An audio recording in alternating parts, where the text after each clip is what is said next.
یا کے قدم آ جائے ہیں،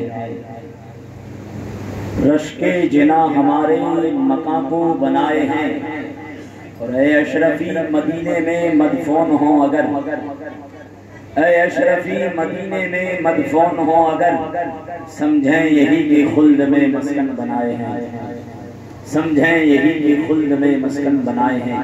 حضرات ادب و احترام کے ساتھ بیٹھیں اور نہایت ہی ادب و احترام کے ساتھ اب حضرت کی بارگاہ میں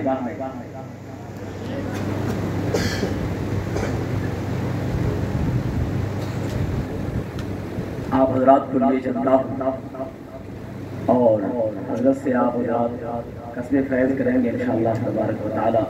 ادب و احترام کا ماحول بنائیں، ادب و احترام کے ساتھ بیٹھیں، جتنی دیر بیٹھیں گے پیر کے سامنے جب مرید بیٹھتا ہے ان کے سروں پر کبوتر بھی آ کے بیٹھ جائے تو ہلا نہیں، بیٹھنے کا سلیقہ ہوتا ہے۔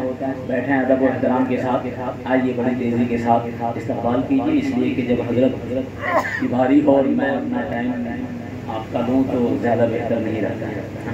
آئیے استقبال کیجیے، میں نعرہ لگاتا ہوں آپ لوگ جواب دیجیے۔ نعرہ تکبیر، نعرہ رسالت، نعرہ رسالت، حضور سیدی ساجد میاں صاحب قبلہ، حضور سیدی ساجد میاں صاحب قبلہ، جانشین حضور بابا سرکار، جانشین حضور بابا سرکار، فیضان حضور بابا سرکار، فیضان حضور بابا سرکار، حضور سید ساجد میاں صاحب قبلہ، نعرہ تکبیر، نعرہ رسالت، نعرہ حیدری۔ ایک بار یا علی کا نعرہ بلند، اس لیے کہ علی کے لال بیٹھے ہوئے ہیں، تمام لوگ یا علی کا نعرہ بلند کریں گے۔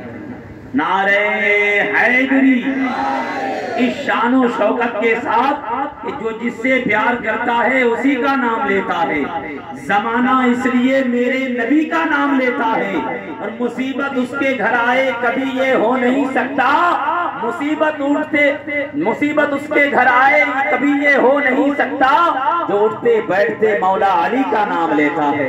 پورا مجمع دم مست قلندر، علی علی دم مست قلندر، علی ہر ڈول بولے، ہر ڈول بولے، بہلول بولے، بہلول بولے، صدیق کا نعرہ، صدیق کا نعرہ، صدیق کا نعرہ، من کنت مولا، من کنت مولا، نبی نے بولا، نبی نے بولا، جس کا میں مولا ہے اس کے مولا، ہے اس کے مولا، ہم سب کے مولا۔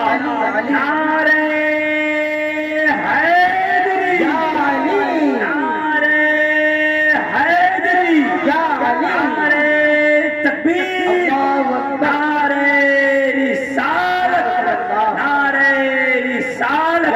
فضائے شوق بہت خوشگوار ہے ساقی، نزول رحمت پروردگار ہے ساقی، بیٹھے ہیں بادئ خار، ہاتھوں میں سبو لے کر، چلے بھی آئیں کہ ابھی آپ کا انتظار ہے ساقی۔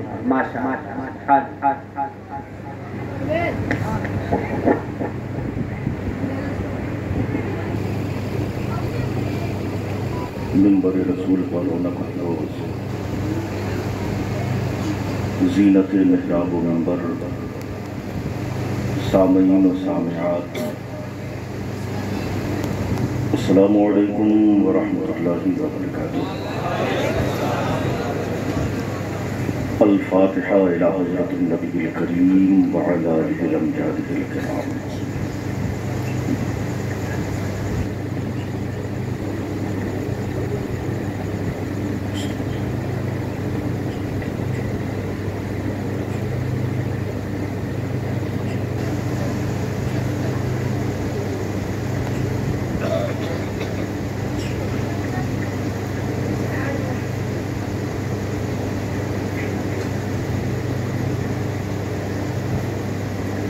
لی خمسة نطفی بہا حر الوباء الحاطبہ، المصطفى والمرتضى وابناهما الفاطمہ۔ ان اللہ وملائکتہ یصلون علی النبی يا أيها الذين آمنوا صلوا عليه وسلموا تسليما اللهم صل وسلم وبارك على سيدنا ومولانا محمد وعلى آل سيدنا محمد بارك وسلم كما تحب وترضى بأن تصلي عليه صلوا عليه صلاة وسلام عليك دائما يا رسول الله صلى الله عليه وسلم سبحان ربك رب العزة عما يصفون وسلام على المرسلين والحمد لله رب العالمين بحق لا إله إلا الله.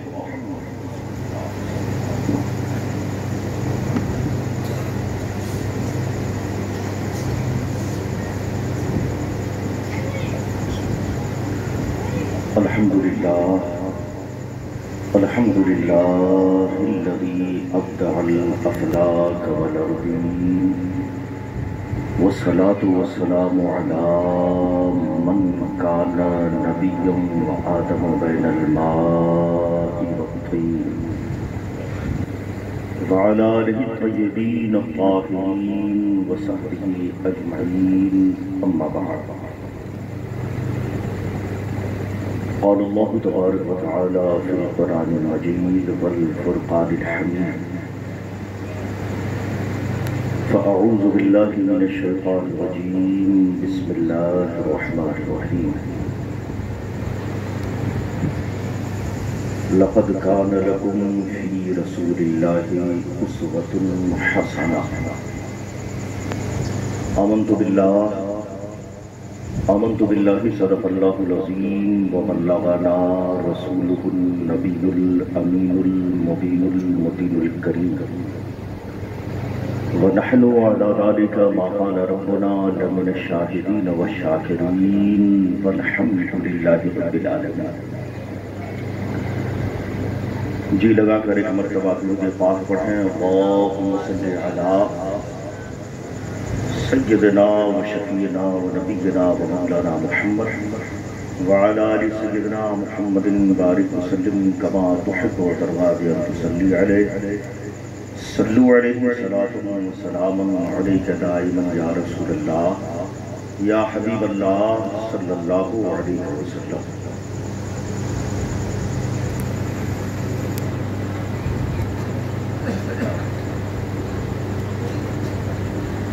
حضرت امام غزالی رحمت اللہ تعالی علیہ اپنی شہرہ آفاق کتاب مکاشفۃ القلوب میں نقل فرماتے ہیں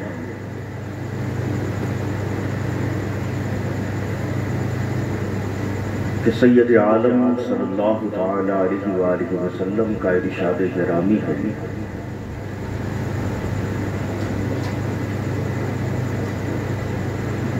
کہ اگر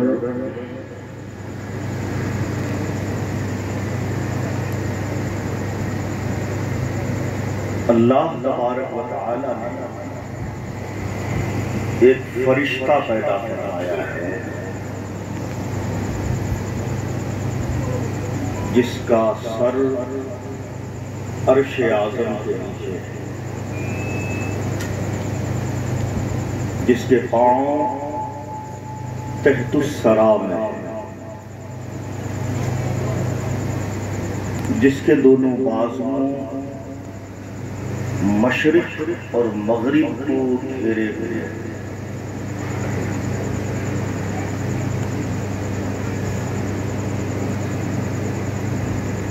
گویا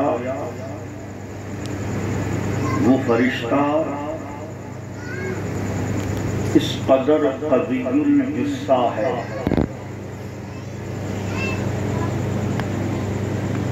کہ یہ کائنات اس کے بازوؤں میں سمٹا گیا.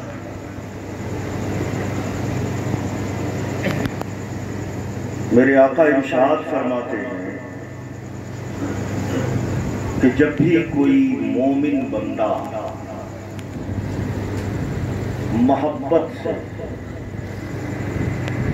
عقیدت سے، الفت سے مجھ پر ایک مرتبہ درود بھیجتا ہے تو اللہ تبارک و تعالی اس فرشتے کو حکم دیتا ہے کہ فرشتہ تو بحر نور میں غوطہ زن، تو نور کے سمندر میں ڈبکیاں لگا۔ وہ فرشتہ نور کے سمندر میں اترتا ہے، ڈبکیاں لگاتا ہے، باہر نکلتا ہے۔ اب اسے حکم ہوتا ہے کہ تو اپنے پروں کو جھڑک دے۔ جب وہ اپنے بازوؤں کو جھڑکتا ہے، اس سے جتنے قطرات ٹپکتے ہیں، جتنی بوندیں گرتی ہیں، اللہ اپنی قدرت کاملہ سے ہر بوند سے ایک فرشتہ پیدا کرتا ہے۔ آپ اندازہ کریں کہ اتنا قوی الجثہ فرشتہ ہے جس کا سر زیر عرش ہے، پاؤں تحت الثری میں ہے، مشرق و مغرب جس کے بازوؤں کے درمیان ہے، وہ فرشتہ نور کے سمندر میں ڈبکیاں لگا رہا ہے۔ اب جب نور کے سمندر میں ڈبکی لگا کر نکلا، حکم ہوا اپنے پر کو جھڑک دے۔ ذرا سوچیں کہ اس کے پر کے جھڑکنے سے کتنے قطرے ٹپکتے ہوں۔ اللہ ہر قطرے سے پھر ایک فرشتہ پیدا فرماتا ہے، اور اس فرشتے کو حکم ہوتا ہے کہ فرشتوں تم صبح قیامت تک اس بندے کے لیے جس نے میرے حبیب پر ایک مرتبہ محبت سے درود پڑھا ہے، اس کے لیے صبح قیامت تک دعائیں مغفرت۔ میرے دوستو اندازہ فرمائیں کہ ہم نے ایک مرتبہ درود پڑھا۔ ایک ہوتا ہے کہ ٹھیک ہے چلتے چلتے پڑھ لیا، جب بھی درود پڑھیں تو محبت کی آمیزش ہو۔ ہمیں تو حکم ملا ہے کہ آپ جب بھی درود و سلام پڑھیں تو ہمارا تو یہ عقیدہ ہے کہ سرکار کرم فرمائے، اپنی امتیوں سے بے خبر نہیں رہتے، بلکہ ہر آن خبر ہوتی ہے میرا کون امتی کیا کر رہا ہے۔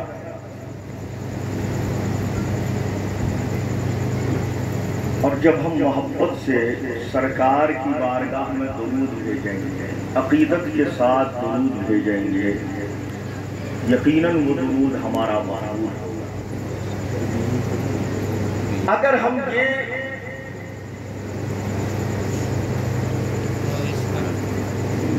تصور نہیں کر سکتے، کم از کم اتنا ہم ضرور خیال کریں کہ ہم اپنے آپ کو محسوس کریں، جب بھی درود و سلام پڑھیں اپنے آپ کو ہم یہ محسوس کریں کہ ہم مواجہ شریف کے سامنے سرکار کے روضہ اقدس کو سب سے پہلے تصور میں لائیں، اور جب سرکار کا روضہ اقدس تصور میں آ جائے، اپنے آپ کو محسوس کریں کہ سرکار کی مواجہ کے سامنے ہم کھڑے ہیں۔ پھر اس کے بعد درود و سلام کا نذرانِ عقیدت پیش کریں۔ یقیناً جب آپ اس کیفیت سے پڑھیں گے تو پھر ایک کیفیت پیدا ہوگی، اور یقیناً جب اس کیفیت میں آپ پختہ ہوں گے تو پھر اس کی لذت بھی محسوس کریں گے۔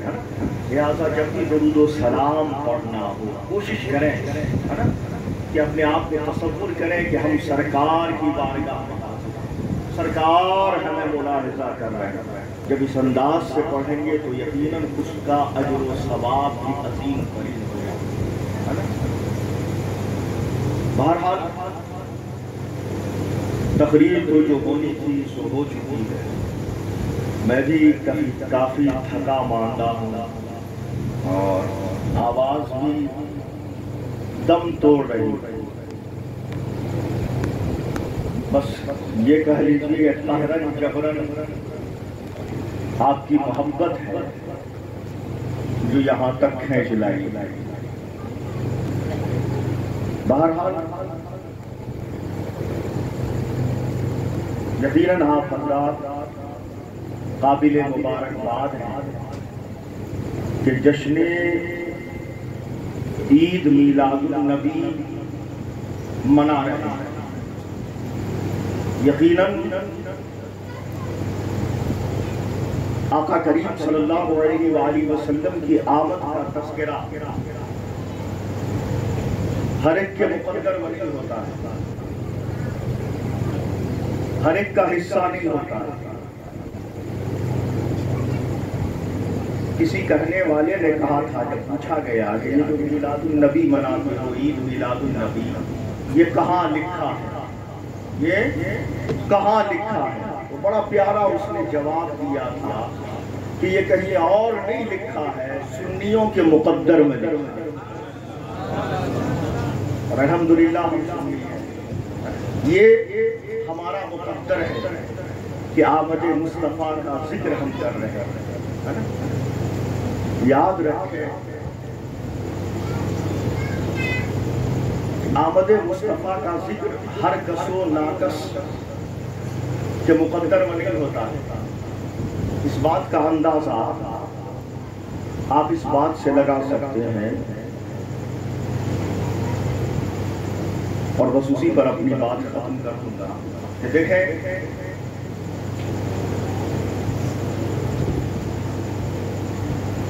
اللہ تبارک و تعالی نے روز اول میں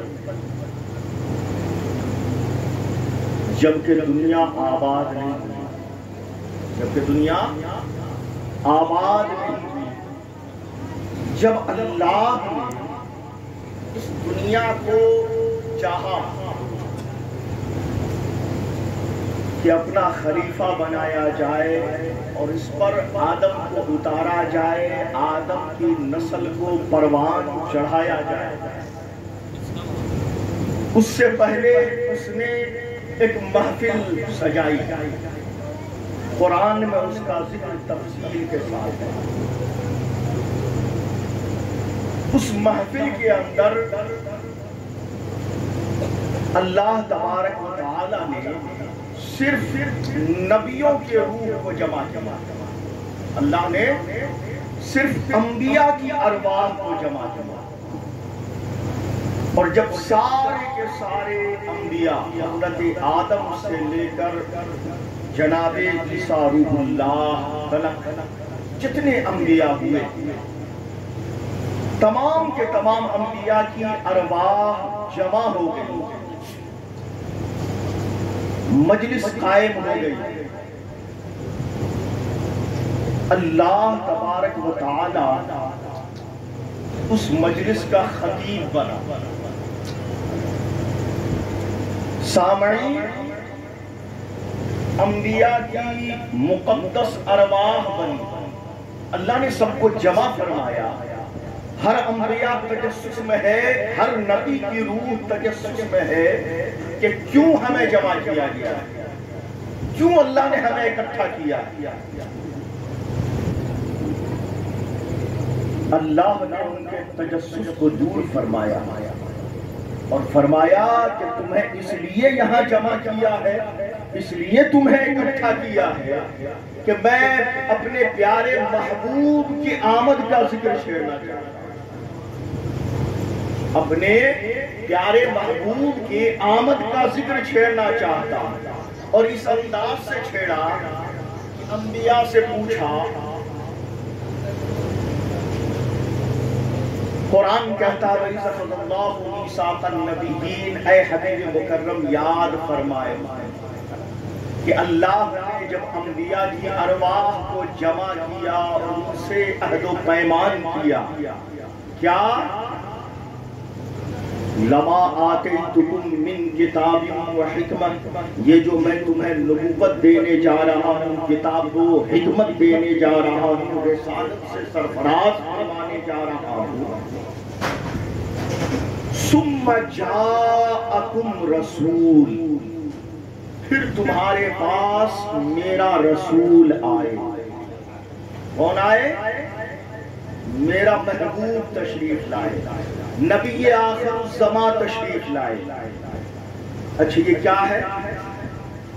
متن قرآن ہے. کیا ہے؟ قرآن ہے. اعلیٰ حضرت کی فتاوی رسمیہ نہیں ہے، کسی بریلوی کی لکھی ہوئی میلاد کی کتاب نہیں ہے. اللہ فرما رہا ہے، اسے قرآن کا حصہ بنایا. ثم جاءکم رسول، اور تمہارے درمیان میرے رسول کی آمد. آج جب ہم میلاد کی مجلس منعقد کرتے ہیں تو کیا کرتے ہیں؟ نبی کی آمد کا تذکرہ کرتے ہیں، پیارے نبی کی آمد کا تذکرہ کرتے ہیں. میلاد کی مجلس ہم سجاتے ہیں، مصطفیٰ کریم کی آمد کا تذکرہ کیا کرتے ہیں.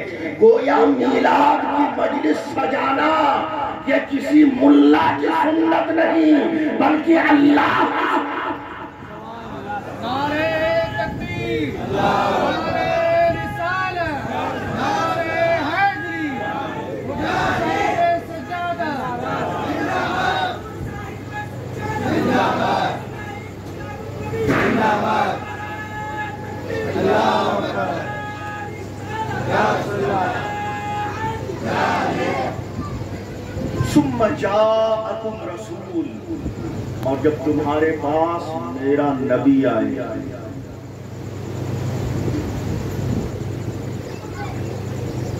اس نبی کی تصدیق کرنا، اس نبی پر ایمان لانا. لَتُؤْمِنُنَّ بِهِ وَلَتَنْصُرُنَّهُ، ان پر ایمان لانا، ان کی مدد کرنا. قَالَ أَأَقْرَرْتُمْ وَأَخَذْتُمْ عَلَىٰ ذَلِكُمْ إِصْرِي، کیا تم اس بات کا اقرار کرتے ہو اور میری یہ بھاری ذمہ داری تم قبول کرتے ہو؟ تمام انبیاء کی ارواح نے کہا قالوا اقررنا، باری تعالیٰ ہم اقرار کرتے ہیں، ہم ان کی مدد کریں گے، ہم ان پر ایمان لائیں گے، ہم یہ تیرا ذمہ اٹھانے کے لیے تیار ہیں.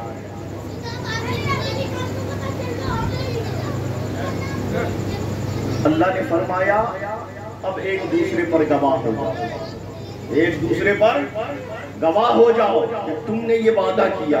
باری تعالیٰ ہم گواہ ہو گئے.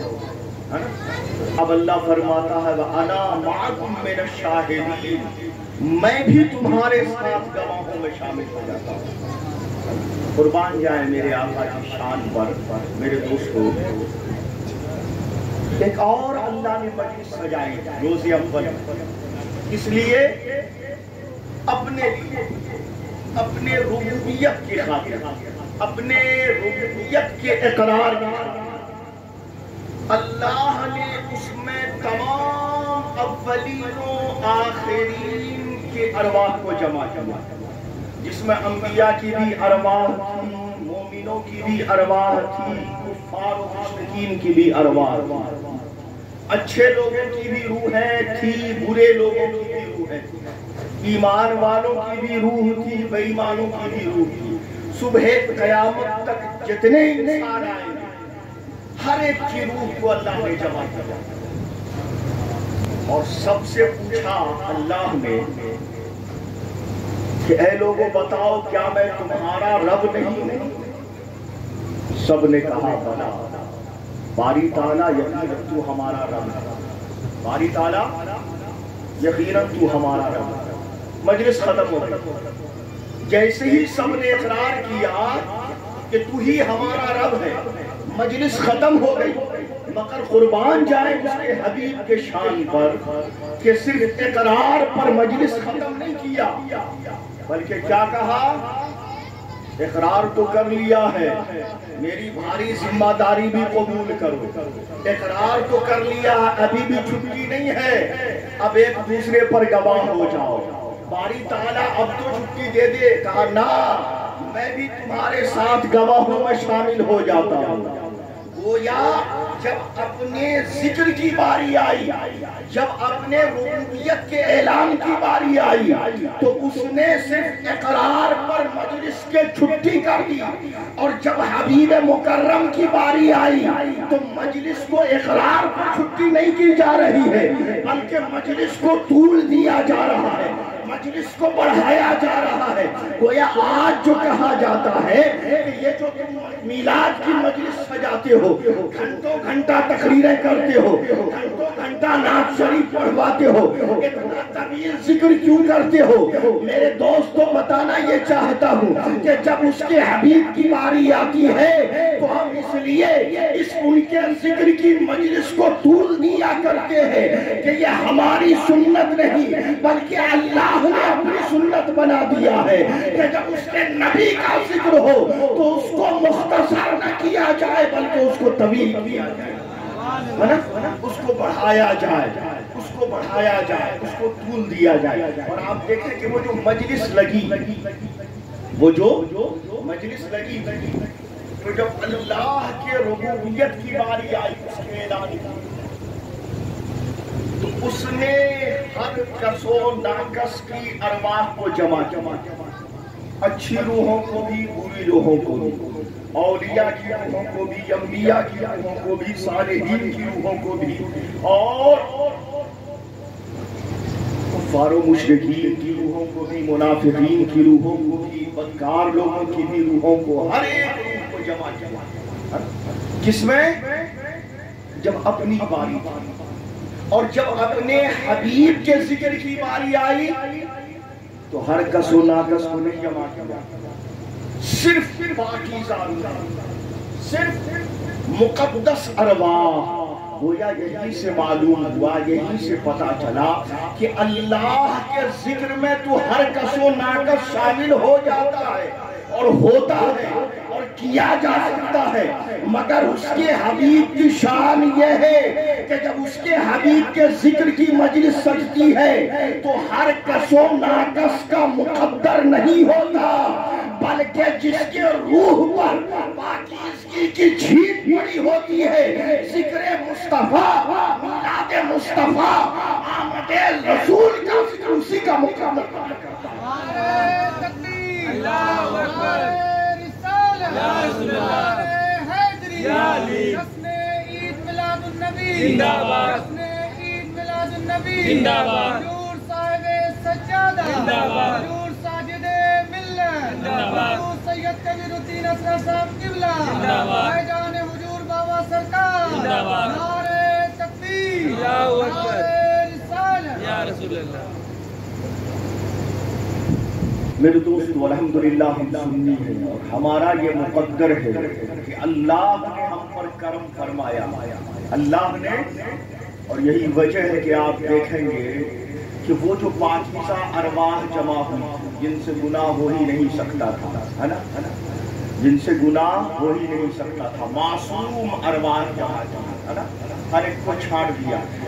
آج یہیں سے پتا چل جاتا ہے کہ دنیا میں آ کر بھلے ہی ہم گندے ہوں, برے ہوں, گناہوں میں لتھڑ گئے ہوں, مگر الحمدللہ اللہ نے ہم پر کرم فرمایا ہے کہ اس مجلس کا عکس آج دنیا میں کتنے کلمہ گو ہیں, کتنے بدعقیدہ ہے, مگر یہ بدعقیدوں کا مقدر نہیں بلکہ الحمدللہ ہم سنیوں کا مقدر, ہم سنیوں کا مقدر بنا. یہی سے پتا چل جاتا ہے کہ کس کی روح پر پاکیزگی کا چھین پڑا ہے نا. سنیوں اپنے مقدر پر ناز کرو. بہرحال میرے دوستو ہم سب میلاد مصطفیٰ کی مجلس منعقد کرنے کے لیے جمع ہے نا, اپنے نبی کی آمد کا ذکر کرنے کے لیے جمع. میرے دوستو کیوں ہم ان کی آمد کا ذکر کر رہے ہیں, کیوں کر رہے ہیں, کیوں کر رہے ہیں؟ اس لیے کر رہے ہیں کہ جب انسانیت سسک رہے, بلک رہے, اس وقت جس نے پزمردہ انسانیت کے اندر زندگی کی اسی کا نام محمد الرسول اللہ ہے نا، اسی کا نام ذات مصطفیٰ ہے۔ اس نبی کا کرم ہے کہ ہم تو جہنم کے دہانے تلک چکے تھے، مگر جب وہ نبی آیا تو اس نے ہمیں خدا کا پتہ بتایا ہے نا، اور یہی وجہ ہے کہ اس نے ہمیں خدا کا پتہ بتایا اور خدا نے ہمیں مصطفیٰ کا پتہ بتایا۔ ہمارا مقصد تو صرف یہ ہے کہ ہم خدا تلک پہنچیں، لیکن اللہ نے کیا کہا کہ سنو، اگر مجھ تلک پہنچنا چاہتے ہو تو میرے حبیب کے غلام بن جاؤ، ہے نا۔ کیا کہا؟ فَاتَّبِعُونِی، اے محبوبہ فرما دیجئے کہ میرے قدم ناز تک پہنچو، میری غلامی میں آ جاؤ، یحببکم اللہ۔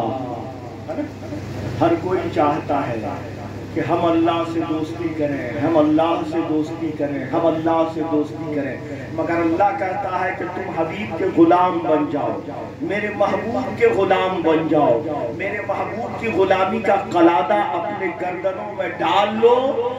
اب تک تو تم یہ چاہ رہے تھے کہ ہم اللہ سے دوستی کریں، ہم اللہ سے دوستی کریں، لیکن جب میری غلامی میں آؤ گے تو یحببکم اللہ، اللہ تم سے دوستی کرے گا، اللہ تم سے محبت کرنے لگے گا۔ میرے دوستو، یہ ہمارا مقدر ہے۔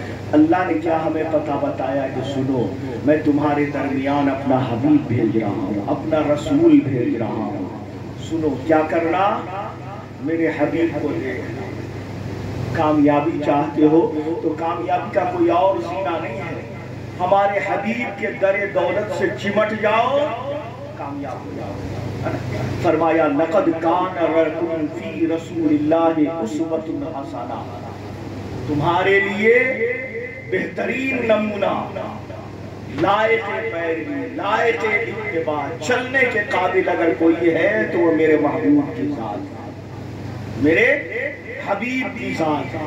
اور یاد رکھیں میرے دوستو، سچی بات تو یہ ہے کہ آج ہم ساری دنیا کی طرف دیکھتے ہیں، ساری دنیا کی طرف ہم دیکھتے ہیں، ہماری نگاہ ہوتی ہے، فلاں ایسے کرتے ہیں، فلاں ایسے اٹھتے ہیں، فلاں ایسے بیٹھتے ہیں، فلاں ایسے چلتے ہیں، ہے نا، فلاں کا رہن سہن ایسا ہے، فلاں کا طرز معاشرت ایسا ہے، فلاں کی زندگی ایسی ہے۔ یقیناً اس میلاد کا سب سے بڑا ہدیہ میرے رسول کی بارگاہ میں اگر کچھ ہوگا تو صرف یہ ہوگا کہ آج سے ہم اپنی زندگی کا نسب العین فلاں اور فلاں کو نہ بنائیں، بلکہ ذات مصطفیٰ کو بنائیں۔ اپنی زندگی میں ذات مصطفیٰ کو اپنا نسب العین بنا لیں۔ یاد رکھیں، کسی شاعر نے کہا ہے، ان کے جو ہم غلام تھے خلق پیشوا رہے، ان سے پھرے جہاں پھرا کمی آئی وقار میں، کی محمد سے وفا تو نے تو ہم تیرے ہیں، یہ جہاں چیز ہے کیا لوح و قلم۔ آج بھی اللہ کا پیغام عام ہے، پلٹ کر تو آؤ میرے محبوب کی بارگاہ میں۔ مگر ہماری تو حالت یہ ہے کہ کس کی نظروں میں سمایا ہے شعار اخیار۔ آج ہماری نظروں کا محور خیر آج ہمارا مرکز نگاہ فلاں اور فلاں بن رہے، کبھی مجھے سے ذات مصطفیٰ کی طرف ہماری نظر نہیں جاتی۔ شاعر مشرق قلندر لاہوری نے کہا تھا، کس کی نظروں میں سمایا ہے شعار اخیار، ہو گئی جس کی نگاہ طرز سلف سے بیزار۔ یوں تو سید بھی ہو، مرزا بھی ہو، افغان بھی ہو، تم سبھی کچھ ہو، بتاؤ تو مسلمان بھی ہو۔ میرے دوستو، ہم اپنی بقا چاہتے ہیں ہم پلٹیں، اپنے رسول کی طرف پلٹیں، وہی ہمارے لیے دنیا اور آخرت میں نجات کا ذریعہ ہے۔ ورنہ یاد رکھیں، ذلت و رسوائی ہمارا مقدر بن جائے گا، اور آج جو بن رہی ہے ذلت و رسوائی، اس کا کوئی اور سبب نہیں، صرف اور صرف سبب یہ ہے کہ ہم نے ذات مصطفیٰ کو چھوڑ دیا۔ پیروی مصطفیٰ کو ہم نے چھوڑ دیا، نگاہوں کا مرکز و محور ہم نے مشرق اور مغرب کو بنا لیا۔ خدا کی قسم آج بھی ہم ذات مصطفیٰ کو اپنی نگاہوں کا مرکز و محور بنا لیں تو یہ دنیا آج بھی ہمارے قدموں کا بوسہ لینے کے لیے تیار ہے۔